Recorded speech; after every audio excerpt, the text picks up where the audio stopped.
Halo mga katrix, ipapakita ko sa inyo paano natin buhayin gawin itong Sigan logo na Realme Sigan logo po ito, model C55 model nito. Kapag mga ganito na Sigan logo na, minsan nakukuha siya sa force power, sabay-sabay mo lang to pindutin.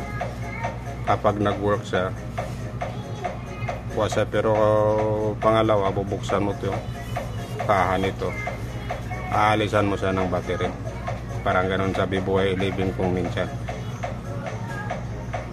Subukan natin itry itong force power nito, tatlo, para mag-restart. Ibig sabihin restart siya, magre-restart siya kapag nakuha dito force power.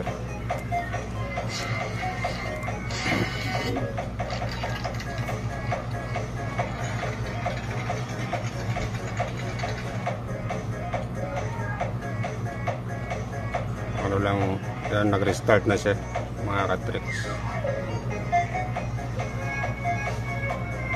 Pero kapag bumalik yon, sabihin matindi na yung sakit nito. Problema, humingi siya ng format, power off natin. Pwede mo siya i-format data para sigurado kung may virus, wala. Pero mabubura ang mga video ni manager tsaka yung mga files na. Pero i-power off natin, subukan kung mag-work.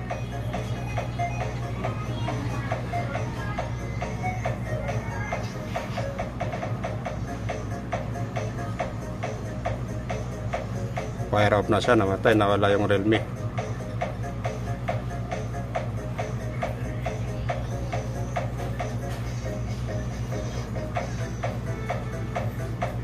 Yan. Pag nagsigan logo ulit,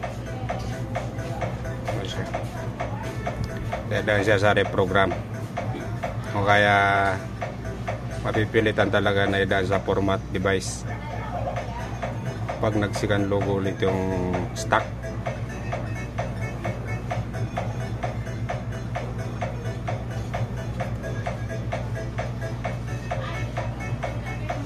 Itong una first logo, pag dilaw Sigan logo yon.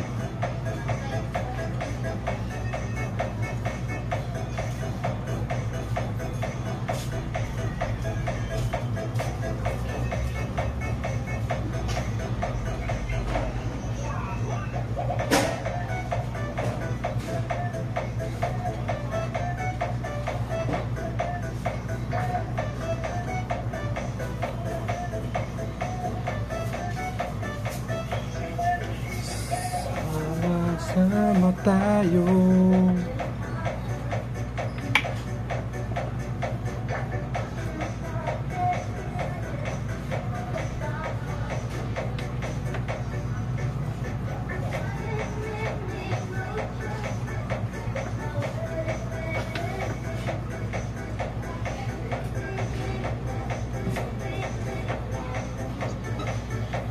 Ayun, nag-work yata siya, oh. Mga katrix, password lang ang kulang ni manager.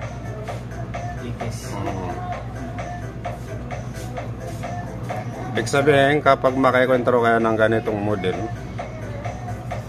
nangyari, pwede siya makuha sa force power, sabay mo lang tong tatlo, tapos magre-restart siya. Realme C55. Kung minsan doon din sa Vivo na Vivo Y11 sleep mode tawag nila doon, tanggalan mo lang ng battery, balik mo yung battery, nabubuhay. Yun naman sa Vivo Y11, yun ay kung wala siyang sige mga katraction lang, hanggang dito lang yung video.